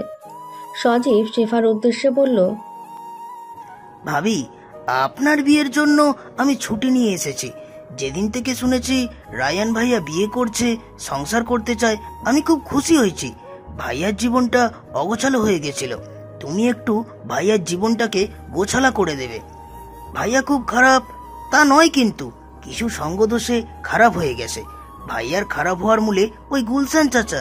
ভাইয়ার এত সম্পত্তি একা ভোগ করবে গুলসুম চাচা সেটা সহ্য করতে পারেনি। ও সবসময় ভাইয়ার ক্ষতি চায়। প্রতিবেশী হলে কি হবে, ওর মতো শয়তান এই এলাকার একটাও নেই। ভাইয়াকে ভালো পথে আনতে হবে তোমাকে। একটা নারী হিসেবে এটা তোমার কাছে একটা চ্যালেঞ্জ, স্বামীকে ভালো মানুষ করে তোলা। ওদের কথাবার্তার মাঝে তখনই রুমে ঢুকে রায়হান আর সজীবকে উদ্দেশ্য করে বললে, ভাবির সাথে কি কথা হচ্ছে? ভবিষ্যৎ ইঞ্জিনিয়ার, নতুন করে বাড়ি বানানোর প্ল্যান করছিস? রায়হানের কথায় সজীব হাসে আর বলল, হ্যাঁ ভাইয়া, তোমাদের বাড়িটা তো পুরানো হয়ে গেছে, তাই ভাবছি একটা নতুন বিল্ডিং তৈরি করে দেব, যেখানে তুমি, আমার ভাইজি, ভাবি আর আমার ফুপিকে নিয়ে থাকতে পারবে। শুধু ফুফি আর পরিবারকে নিয়ে থাকলে হবে? আরও তো অনেকে আছে। রায়হানের কথায় সজীব রেগে গিয়ে বলল, তোমার আর কেউ নেই যারা তোমার ক্ষতি করে, তারা তোমার শত্রু, বুঝলে? তোমার এই গুলশান চাচা আর ভাবির মামি এখন বিয়ে করে সংসার করছে, ওদের সাথে একদম সম্পর্ক রাখবে না। ওই মহিলা কি সাংঘাতিক, কাউকে এতটুকু শান্তিতে থাকতে দিল না। আগে একবার বিয়ে হলো, তারপর একজনকে বিয়ে করে তার সংসার নষ্ট করলো, এখন আবার ভালোবাসার মানুষের সাথে ঘর বেঁধেছে। দেখা যাক এই সংসার কতদিন টেকে। তারপর সজীব রায়হানকে বোঝালো, এখন তোমার বিয়ে হয়েছে ভাইয়া, এবার ভাবির দিকে একটু নজর দাও। ভাবি কত মিষ্টি, তুমি দেখেছো? কাল থেকে দেখছি তোর ভাবিকে, তুই এবার ভালো করে দেখ। রায়হান বাবার একমাত্র সন্তান, অগাধ সম্পত্তির মালিক। রায়হান খুব নরম মনের ছেলে, যে যা বলে সে তাকে দেয়, ভালো মন্দ বিচার করে না। এই সুযোগটা সবাই কাজে লাগায়, যেটা সজীব পছন্দ করে না। সজীব মাঝে মাঝে তার ফুপুর বাড়িতে আসে রায়হানকে বোঝায়, কিন্তু সে শুনতে চায় না। রায়হানের সরলতায় গুলশান রহমান কাজে লাগায়। রায়হানের কাজে গুলশান আগে তো ভালো মানুষ ছিল, কিন্তু এখনও অনেক কিছু শুনতে পাচ্ছে, তাই তার সম্পর্কে তার মত পরিবর্তন করেছে। এরকম আরও অনেক লোক রায়হানের সাথে ঘোরাফেরা করে, যেটা সজীব পছন্দ করে না। তাই ভাইয়াকে ভালো পথে আনার জন্য সর্বদা চেষ্টা করে। দেখতে দেখতে 1 মাস হয়ে গেল সেফার বিয়ের। সেফা বাপের বাড়ি আসার জন্য ছটফট করছে, কিন্তু এই বাড়ি থেকে কেউ ওকে আনতে চায় না। সেফা আর থাকতে না পেরে একদিন আরহামকে ফোন করে। আরহাম তখন কম্পিউটারে কাজ করছিল। ফোনের স্ক্রিনের দিকে তাকিয়ে দেখলো সেফার নাম।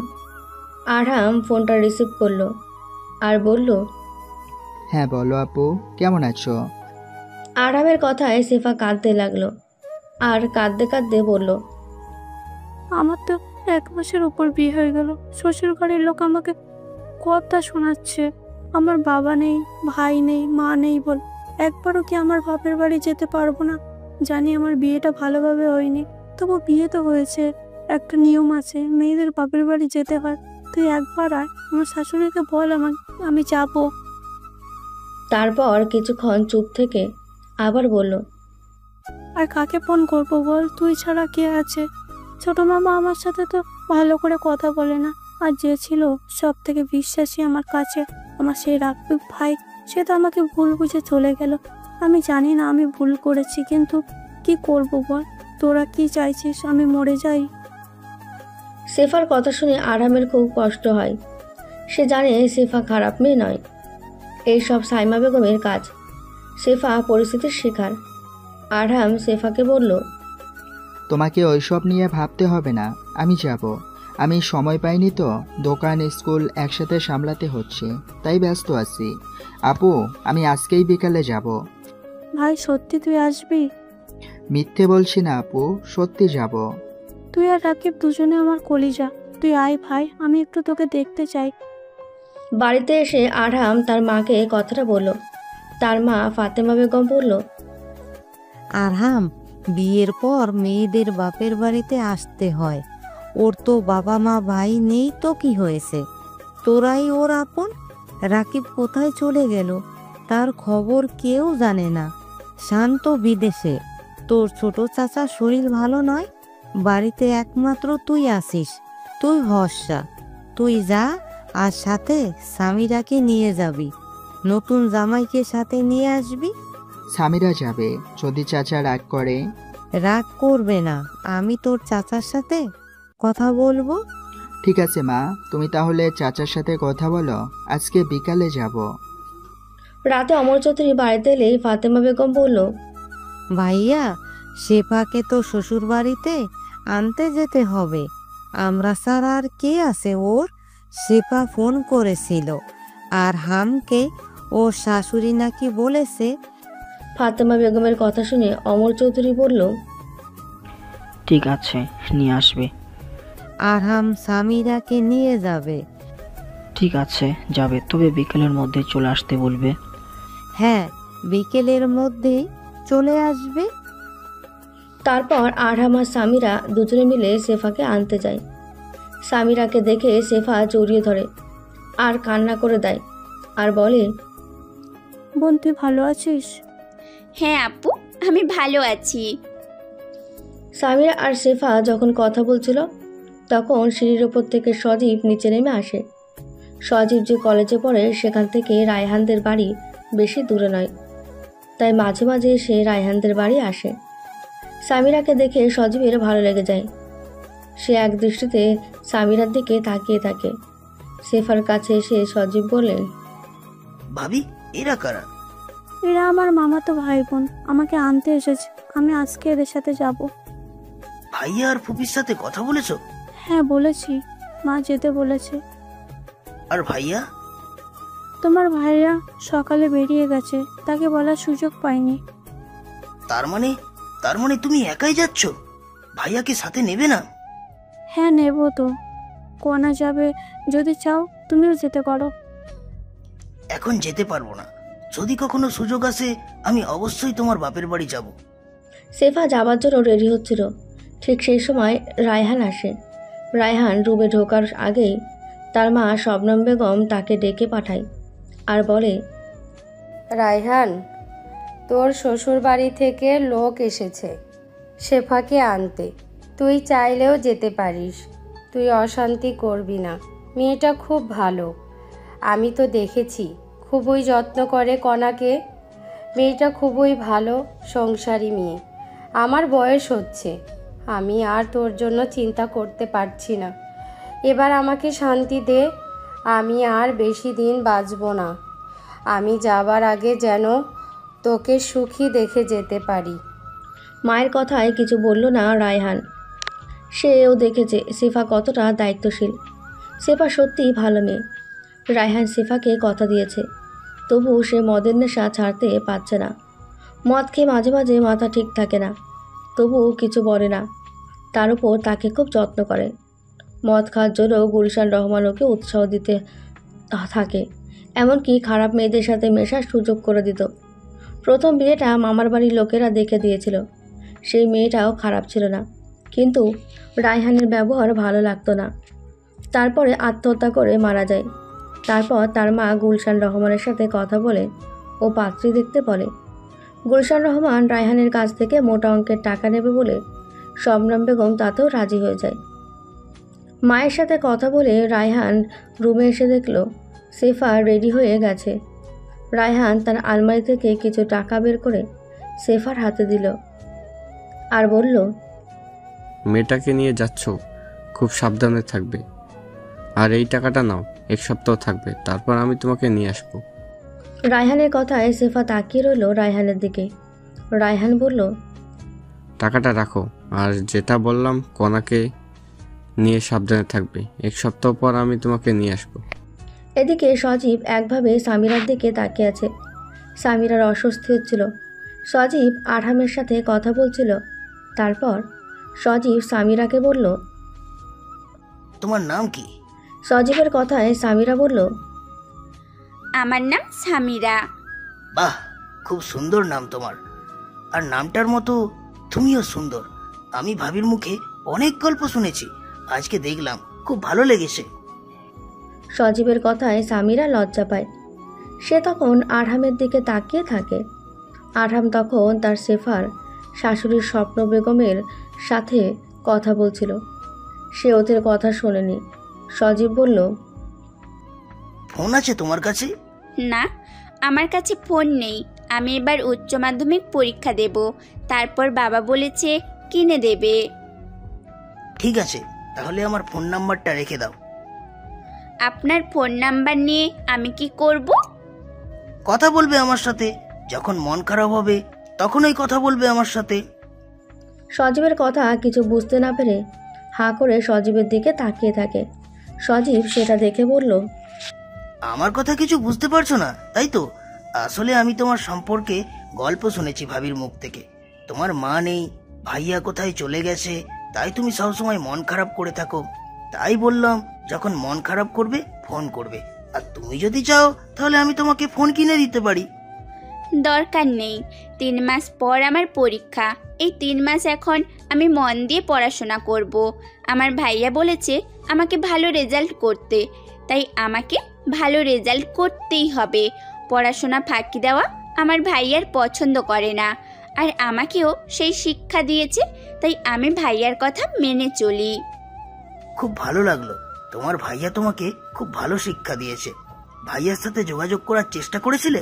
হ্যাঁ হ্যাঁ, আরহাম ভাইয়া করেছিল, কিন্তু ভাইয়াকে কোথাও খুঁজে পাইনি। কোথাও আছে আমরা জানি না। আজ কতদিন হয়ে গেল। মাস শেষের দিকে ভাইয়ার জন্য খুব কষ্ট পেল। ভাইয়াকে দেখতে চেয়েছিল। সামিরার কথা শুনে সজীব কিছু বলে না। তারপর সেফা ওদের সাথে বাপের বাড়ি চলে আসে। সেফাকে দেখে অমর চৌধুরী কিছু বলে না। সে জানে মেয়েটার কোনো দোষ নেই, তবুও কথা বলে না। সেফা 1 সপ্তাহ ওখানে ছিল।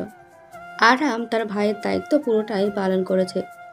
1 সপ্তাহ পর রায়হানের সে নিয়ে যায়। রায়হানের ব্যবহার সবার ভালো লাগে। সেই যাওয়ার আগে সামিরার হাতে কিছু টাকা দিতে গেলেই সে নিতে অস্বীকার করে। দেখতে দেখতে আরও কিছুদিন হয়ে গেল। রাকিবের গ্র্যাজুয়েশন কমপ্লিট হয়ে গেছে। সে চাকরির জন্য প্রস্তুতি নিচ্ছে। এদিকে রাকিবের সাথে সুপ্তি ইচ্ছে করে ঝগড়া করে। সুপ্তির জন্মদিন, সে 18 বছর পূর্ণ হচ্ছে। সেই উপলক্ষে জাহাঙ্গীর খান রাকিবকে বলল, রাকিব, তোমাকে একটা দায়িত্ব দিব, আর সেটা তুমি ভালোভাবে পালন করবে। আমি জানি আমার মেয়ে শক্তি তোমাকে পছন্দ করে না, তবে আমার মেয়ের মনের মতো যদি হতে চাও তাহলে ভালোভাবে কাজটা করবে। তারপর থেকে দেখবে আমার মেয়ে তোমাকে পছন্দ করছে, তোমার সাথে ঝগড়া করবে না, আর তোমাকে ঘৃণার চোখে দেখবে না। জাহাঙ্গীর খানের কথা কিছু বুঝতে না পেরে রাকিব বলল, আঙ্কেল, আপনি কি বলছেন? আমি ঠিক বুঝতে পারছি না। রাকিব, 12 তারিখ আমার মেয়ের জন্মদিন। আমার মেয়ের শক্তির ওদিন 18 বছর পূর্ণ হচ্ছে। সেজন্য বাড়িতে আমি একটা পার্টি আয়োজন করেছি। কিছু গেস্ট আসবে। আমি চাই আমাদের এই বাড়িটা তুমি ভালোভাবে সাজিয়ে দাও। যদি ভালোভাবে সাজাতে পারো, আর সেটা যদি আমার মেয়ের মনের মতো হয়, দেখবে তারপর থেকে আমার মেয়ে তোমাকে আর অপমান করবে না, তোমাকে পছন্দ করবে। জাহাঙ্গীর খানের কথা শুনে রাকিব সব বুঝতে পারে, তবে সে কিছু মন্তব্য করে না। তারপর জাহাঙ্গীর খানের কথা মতো রাকিব বাড়ি সাজাতে থাকে। রাকিবকে বাড়ি সাজাতে দেখে শক্তি বলে, তোমাকে বাড়ি সাজাতে কে দায়িত্ব দিয়েছে? শক্তির কথায় রাকিব বলল, আমাকে আঙ্কেল বলেছে কালকে আপনার জন্মদিন, আপনার নাকি 18 বছর পূর্ণ হচ্ছে, সেই জন্য আঙ্কেল বলেছে গোটা বাড়ি সাজিয়ে দিতে। রাকিবের কথায় শক্তি মুখ বেঁকিয়ে বলল, বাবা আর লোক পেল না? কোথায় লোক নিয়ে আসবে? ডেকোরেশনে তারাই তো সব কিছু সাজিয়ে দেবে, তা না এই খ্যাত তোমার একটা লোকটাকে দিয়ে সাজাতে চাইবে? বাবা এমন করে নয়, কত বন্ধু আসবে, এ কি পারবে? দেখা যাক। তারপর শক্তি রাগে চিৎকার করতে করতে তার বাবাকে ডাকতে থাকে। মেয়ের চিৎকারে জাহাঙ্গীর খান ছুটে আসে আর মেয়েকে বলল, কি হয়েছে? তুই এত চিৎকার করছিস কেন? তুমি এই লোকটাকে দায়িত্ব দিয়েছো আমার বাড়ি সাজানোর জন্য? হ্যাঁ দিয়েছি তো, কি হয়েছে তার জন্য? কেন দিয়েছো? তুমি তো বলেছিলে সব কিছু আমার মনের মতো হবে, আমি যা কিছু করব তাই হবে, আর তুমি আমাকে জিজ্ঞাসা না করে এই ছেলেটাকে দায়িত্ব দিয়েছো। তুমি জানো কত লোক আসবে, তারা যদি বাড়ি সাজানো দেখে খারাপ কিছু মন্তব্য করে তখন কি হবে? মেয়ের কথায় জাহাঙ্গীর খান হাসলো আর মেয়ের হাত ধরে বলল, রাকিব তো খুব ভালো ছেলে, ও তো আমার কাপড় দোকানে যায়, কাপড়গুলো কি সুন্দর গুছিয়ে রাখে। ও খুব গোছালো ছেলে, পড়াশোনায় যথেষ্ট মেধাবী ছেলে। জানিস, ও এবারে ক্লাসের মধ্যে ফার্স্ট হয়েছে। ওদের কলেজের টিচার আমার বন্ধু, সে বলেছিল যে আপনাদের বাড়িতে যে ছেলেটা থাকে সে খুব ভালো রেজাল্ট করেছে। শুনে খুব আমার ভালো লাগলো। যাকে আমি একজন ভালো মানুষকে আমার বাড়িতে আশ্রয় দিয়েছি। তারপর একটু থেমে আবার মেয়ের উদ্দেশ্যে জাহাঙ্গীর খান বলল, তুই চিন্তা করিস না, দেখবি রাকিব সুন্দর করে বাড়িটাও সাজিয়ে দিবে। তোর বন্ধু বান্ধবীরা যারা আসবে সবাই ওর কাজের প্রশংসা করবে। জাহাঙ্গীর খানের কথা শুনে সুপ্তি তার বাবাকে বলল, আমি এখন কিছু বলছি না। যদি খারাপ কিছু হয় ওই রাকিবকে আমি ছাড়বো না। ওর কি হাল করি দেখবে। ও জানে না আমি কি জিনিস। কথাটা বলে রাগ দেখিয়ে সুপ্তি ওখান থেকে চলে যায়। জাহাঙ্গীর খান মেয়ে চলে যাওয়ার দিকে তাকিয়ে থাকে। তারপর রাকিবের উদ্দেশ্যে বলল, বাবা শুনলি তো আমার মেয়ে কি বলল? তাই বলছি বাড়িটা ভালোভাবে সাজিয়ে দাও, যেন মনের মতো হয়। ওর বন্ধু বান্ধবীরা যেন ওর প্রশংসা করে। আজকে ও তোমাকে মুট করছে, কালকে ও তোমার কাছে সরি বলবে। জন্মদিনে সকল গেস্টদের প্রথমে তাদের বাড়ির দিকে চোখ পড়ে। এত সাজানো দেখে সকলে প্রশংসা করে। সুপ্তির বান্ধবী মায়া সুপ্তিকে বলল, সুপ্তি, বাড়িটা কারা সাজিয়েছে? মায়ার কথা শুনে সুপ্তি বলল, কেন রে, সাজানো খারাপ হয়েছে? আরে খারাপ কি বলছিস? কি সুন্দর বাড়িটা সাজিয়েছে। আমার গত মাসে 18 পূর্ণ হবে। আমিও বাবাকে বলেছি যে আমার ভালো অনুষ্ঠান করতে হবে। তুই যাদেরকে দিয়ে সাজিয়েছিস আমি তাদের দিয়ে সাজাবো। বাবা আমাকে কথা দিয়েছে, আমি যা চাইবো তাই হবে। তাই তাদের ফোন নাম্বার আমাকে দে, আমি তাদের সাথে যোগাযোগ করব। সুপ্তির কথা শুনে মায়া বলল, কোনো ডেকোরেশন দিয়ে সাজায়নি। আমাদের বাড়িতে একটা ছেলে থাকে, বাবা তাকে দিয়ে সাজিয়েছে। আমি তো প্রথমে ভেবেছিলাম হয়তো পারবে না, কিন্তু বাবা বলল দেখ ও সুন্দর করে সাজিয়ে দেবে। বাড়িতে যারা আসবে তারা প্রত্যেকে প্রশংসা করবে। এখন দেখছি বাবা কিছু ভুল বলেনি। তাই মানে তুই যার কথা বলিস রাকিব নাকি না, সেই সাজিয়ে দিয়েছে? রাকিব সাজিয়েছে। বাহ, সুন্দর তো, আমার খুব পছন্দ হয়েছে। তুই ওকে দেখা, আমি ওর সাথে কথা বলবো। না, ও এখনো নেই, ওর সাথে কথা বলতে হবে না। তখন ওদের পাশে দাঁড়িয়েছিল সুপ্তির বোন সাথী। সুপ্তির কথা শুনে তার বোন তার আপুর উদ্দেশ্যে বলল, মায়াপু যদি কথা বলে তোর কি অসুবিধা হচ্ছে? না মায়া, কথা বলবে না। ও আমাদের বাড়িতে ভাড়া থাকে, বাবা দোকানে কাজ করে, বাড়ির চাকর। ওর সাথে কথা বলা যাবে না। সাথী সুপ্তির কথা শুনে না, সে মায়াকে নিয়ে যায় রাকিবের কাছে। আর মায়াকে দেখিয়ে দিয়ে রাকিবের উদ্দেশ্যে বলে, ভাইয়া এর নাম মায়া, ও আমার আপুর বান্ধবী, ও আপনার সাথে কথা বলতে চাইছে। রাকিবকে দেখে মায়া মিষ্টি হাসি দিয়ে বলল, আসসালামু আলাইকুম ভাইয়া, কেমন আছেন? ওয়ালাইকুম সালাম। জি আলহামদুলিল্লাহ, আমি ভালো আছি। আপনি কেমন আছেন? জি ভাইয়া, আমি ভালো আছি। আমি আপনার থেকে বয়সে ছোট, তাই আমাকে তুমি বলবেন। সুপ্তির বার্থডেতে আপনি বাড়িটা সাজিয়েছেন, আমার খুব পছন্দ হয়েছে। সামনের মাসে 15 তারিখে আমার বার্থডে আছে, তাহলে আপনিও আমাদের বাড়িটা সাজিয়ে দেবেন। আমি বাবার সাথে কথা বলবো। মায়ের কথা শুনে রাকিব বলল, আমি ডেকোরেশনের কাজ কিছু জানি না, আঙ্কেল বলেছিল তাই করে দিয়েছি, জাস্ট হয়ে গেছে। এখন দেখছি অনেকে প্রশংসা করছে, ভালো লাগছে শুনতে। কিন্তু আমি এখন পড়াশুনো করি, আর মামার সাথে মাঝে মাঝেই ওদেরই কাপড়ের দোকানে কাজ করি। তাই তো এখন আমি সেইভাবে সময় করে উঠতে পারবো না। প্লিজ ভাইয়া, না করবেন না, এই অনুরোধ রাখুন। আমার ঠিকানাটা রাখুন, এটা আমাদের বাড়ির ঠিকানা আছে। আপনি 15 তারিখ এই ঠিকানায় চলে যাবেন। মায়ের অনুরোধে রাকিব না করতে পারে না।